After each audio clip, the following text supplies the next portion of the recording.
sendo utilizado pela população com o potencial que ele poderia. Então, isso tudo que a gente vem fazendo é porque a gente sabia que o hospital podia fazer mais. Nós passamos a ocupação do hospital de pouco mais de 70% para mais de 90% depois da nossa entrada aqui. E eu vou dizer para vocês, por mais que isso signifique mais trabalho para todo mundo, eu tenho orgulho disso. Eu acho que isso é o mínimo que a gente poderia fazer para o povo desse estado, que é completamente desassistido, que não tem um hospital público. Tá? Então, eu acho que eu fico até feliz de ouvir, de concluir de alguma das coisas que vocês falaram, porque o governo não... Agora, o hospital não tem estrutura física para suportar isso, ele é ruim, ele está muito velho, ele está sem manutenção, é verdade. Agora, seria muita inocência nossa achar que em um ano a gente ia mudar isso da água para o vinho. Lembrar vocês, inclusive, que a pretensão da UFMT é que no final do ano passado a gente tivesse um hospital novo e que a gente já estivesse hoje ocupando esse hospital. Que, infelizmente, vocês sabem, a empresa, a empreiteira botou a língua para fora, foi rompido o contrato e está paralisada a obra. Agora, o ideal seria isso, que a gente tivesse outra estrutura física. Mas temos que ser realistas. Não temos outra estrutura física, é essa estrutura que nós temos, é essa a estrutura que provavelmente nós ainda vamos usar por uns 3 ou 4 anos, se a gente der sorte do outro hospital ser construído num tempo razoável. Agora, o que a gente tem que fazer, e é isso que a gente tem trabalhado, é tentar recuperar a estrutura. Aparelho queima toda hora, coloca ar-condicionado onde nem tinha antes e não funciona, porque esse hospital não aguenta mais uma temporada de chuva. Nós estamos terminando essa temporada de chuva, sabe lá Deus como, porque eu achei que a gente não ia acabar. Tem sala, vocês sabem isso, tem a enfermaria na pediatria, tem sala de procedimento na clínica médica que ficaram inviabilizadas, completamente inviabilizadas. Porque se chuva sempre choveu aqui dentro, só que chove um ano, chove outro, chove 10 anos, chove 20 anos, o hospital está desmanchando. Ainda esse mês, a não ser que o contrato seja rompido, começa a reforma do nosso telhado. Uma obra que vai custar mais de 2 milhões, mas foi a prioridade que nós conseguimos junto à EBSER. E já temos engatilhado uma série de obras de recuperação de estruturas e mudanças. Tá? No centro cirúrgico, queremos aumentar a UTI de adulto e recuperar, conseguir junto ao Estado aquele prédio lá da frente que era para ser nefrologia, para que a gente possa expandir nossas estruturas para lá. Tudo isso tem sido pensado, mas não se engane, a EBSER ela é apenas uma ferramenta. E ela é uma ferramenta que continua travada em relação à lei de responsabilidade fiscal. E é isso que todos nós queremos. Nós não queremos que entrasse aqui uma OS. Nós queremos que entrasse aqui uma estrutura responsável, uma estrutura do Ministério da Educação, uma empresa pública, que trabalha para o SUS com recurso do governo federal. E eles fazem tudo conforme as regras da Controladoria Geral da União, do Tribunal de Contas da União, etc., do Ministério Público e tal. Então, é tudo lento.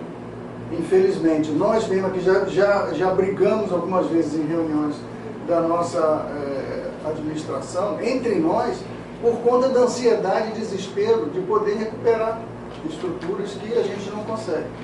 Isso está muito mais lento que vocês. Nesse aspecto, nós também nos frustramos. Nós também esperávamos que a EBSER pudesse dar uma resposta mais rápida.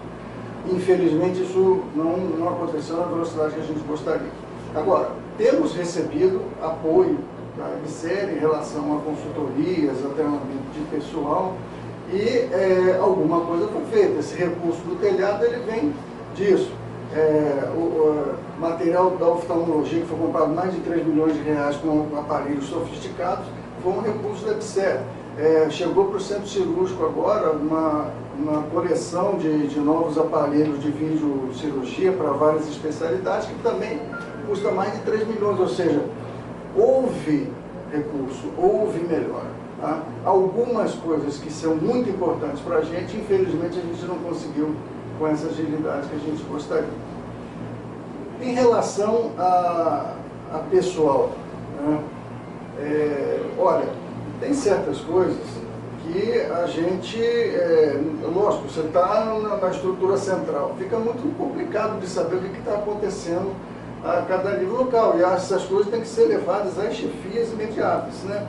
Às vezes as pessoas não querem, já notei isso, tem gente às vezes que não gosta de falar com o chefe, porque não sabe como o chefe vai entender isso, mas eu acho importante que essa interação seja feita, porque senão a coisa não anda, o funcionário, o servidor fica insatisfeito e isso vira um ciclo vicioso, negativo, ruim, né? Em relação a pessoal em cada área, nós, por isso que vocês entendem, hoje existem regras, que são emanadas do Ministério da Saúde. É relação de leito para número de funcionários. É relação de complexidade de leito, por exemplo, UTI, por exemplo, semi-intensivo, isolamento precisa do número X. E o dimensionamento de pessoal que a IBSER calculou era em cima disso. Se alguma dinâmica de uma clínica mudou, a gente tem que discutir isso junto à chefia da enfermagem, junto às outras chefias, laboratório, etc., para a gente saber o que aconteceu. Em relação à enfermagem, não foi nem esse tanto o nosso problema. O que aconteceu é que nós não conseguimos o número de candidatos para todas as vagas que a gente ofereceu, né? Tanto que está rolando outro concurso agora. Em relação ao laboratório, fonoaudiologia, fisioterapia, existem reclamações setoriais, porque o dimensionamento que a IBSER fez, há uma contestação de alguns dos nossos setores de que esse dimensionamento não foi o ideal. A IBSER prometeu para esse ano revisar isso, tá? Visitem logo para estudar a necessidade de redimensionamento e de eventualmente mais concurso para contratação de pessoal para alguns setores. Eles inclusive já admitiram que para fonoaudiologia, que para serviço social, que eles calcularam mal. Então a gente também está trabalhando no sentido de conseguir recuperar ou ter uma força de trabalho que seja condizente com o movimento que o hospital tem hoje, né? O hospital é pequeno. Para vocês terem uma ideia, né, vocês falaram, nós agora chamamos mais 6 pessoas, acho que nós temos quase 300 funcionários agora, 294 em fevereiro, deve ter 298 agora, mas nós concursamos 350 pessoas. A gente não conseguiu chamar todo mundo, alguns porque não tinha vaga, não teve concursado para o número de vagas, mas muitos porque a gente não tem onde botar. Então a gente não está nem chamando todo mundo ainda por conta dessas dificuldades físicas que a gente assume e que não é um problema da IBSER. Esse é um problema histórico da instituição, que agora alguém teve coragem de botar o dedo na ferida e vir mexer, tá? Então, eu queria que vocês também entendessem isso. Assim, nós estamos sendo cada vez mais demandados. O governo do Estado, o governo municipal, eles estão o tempo todo em cima da gente, aumenta isso, aumenta aquilo. E quando você vê o paciente lá fora, é o que vocês falaram, o paciente lá está sofrendo, está precisando, vocês se esforçam para atender. Por quê? Porque a saúde pública nesse estado, ela não existe. Ela simplesmente não existe. E quem é que vai culpar a pessoa se despencar lá de Sinop para vir tentar conseguir uma vaga aqui porque não consegue nada lá, ou porque está com medo de ficar lá, ou o cara que está internado no pronto-socorro da Várzea Grande querer fugir do hospital e vir para cá? Isso acontece todo dia. Sempre aconteceu, e agora está pior, né, assim, em relação à demanda que a gente recebe, porque a gente tem feito um esforço para atender essa necessidade. Porque essas pessoas podiam ser um parente nosso, muitas vezes é até um parente nosso que está precisando e que a gente atende aqui. Eu não sei desse caso que você falou, né, em relação a uma pessoa que se acidentou e não foi atendido. Olha, isso, assim, a gente não está aqui o tempo inteiro e a gente, cada cabeça é uma sentença. Vai ter um médico, vai ter um enfermeiro, vai ter alguém do laboratório que de repente vai, não quer ajudar ou trabalhar com a vontade. Isso não tem controle. É isso que nós queremos, foi uma política institucional que o senhor tudo coloque bem, de mas cima para baixo. veja, Deixa eu dizer especificamente sobre essa situação dessa semana. Foi na clínica cirúrgica, eu chego às 6 horas da manhã aqui, eu já estava sabendo que houve recusa do presidente. Há uma portaria regulando. Já definimos isso, porque achamos um absurdo o que aconteceu. Mas a senhora Então, também tem o outro senhor tem. E já há uma portaria que pode ser exigida. O residente da clínica médica é o criador. Certo? Isso já foi definido antes da minha cirurgia, antes da minha férias, no ano passado. Certo? Entendeu? Então há necessidade de se observar isso. Né? Agora, não é a gestão que vai resolver se há uma portaria. Quem ferir a portaria, se chegar aqui uma denúncia, nós estamos denunciando e amanhã vou denunciar formalmente o nome do trabalhador. Nós gostaríamos de que acontecesse. Agora, houve notificação depois. Lamentavelmente, a paciente não foi atendida aqui, teria que fazer o raio-x, certo? Não foi feito. É lamentável, concordo plenamente. E por ser lamentável, nós tomamos providência. Né? Uma outra coisa que eu queria falar sobre escala, que eu vi muito aí. Quando foi colocada a questão da escala, a professora Mara reuniu com o sindicato, mas eu como sempre, chego muito cedo e converso antes de mais nada com o pessoal da enfermagem, eu vejo a repercussão. Não havia muita reclamação ainda sobre a editora. Aí eu conversei com a Mara e disse, olha, é importante que alguém do sindicato venha, e tanto é que vinha aqui de manhã fazer. Depois passou a ser entendeu? Vinha aqui de manhã, na época da elaboração, vinha aqui, o Conrado esteve aqui até presente numa dessas manhãs. Né? Então, é importante dizer que a gente tem tomado providência. Agora, se está fugindo aquilo, há necessidade que o sindicato tome ciência e nos notifique que está havendo desvio do processo. É isso que nós estamos Agora, fazendo. esse foi o impacto. Né? Eu achei que estava resolvido. Olha, eu tenho a impressão assim, porque Já na época que o agora já Conrado, quebrou de novo. na época que o Conrado vinha reunindo, o Conrado e mais algumas pessoas da enfermagem, né? Vinha reunindo com a Mara e com outras chefias aí. Não, eu quero dizer o seguinte, na semana passada, pelo menos na clínica cirúrgica, a reclamação acabou. Eu estive várias vezes pela manhã lá, na clínica cirúrgica, tá certo? E a reclamação acabou. Talvez nas outras clínicas esteja havendo. É muito difícil, foi colocado, sugerido, a questão do plantão de alerta no final de semana. Eu acho muito difícil esse processo, porque vai haver uma briga muito grande de quem que vai ficar de alerta, porque o alerta pode ficar de alerta e não ser chamado. Perfeito? Então, é uma coisa assim que tem que ser pensado, é uma proposta, mas tem que ser amadurecida para a gente não vir aqui e essas pessoas começarem a reclamar no corredor. Como eu chego às 6 horas, eu sou a pessoa que mais ouço. Eu já disse aqui, essa questão de mensageiro substituir secretário é um erro.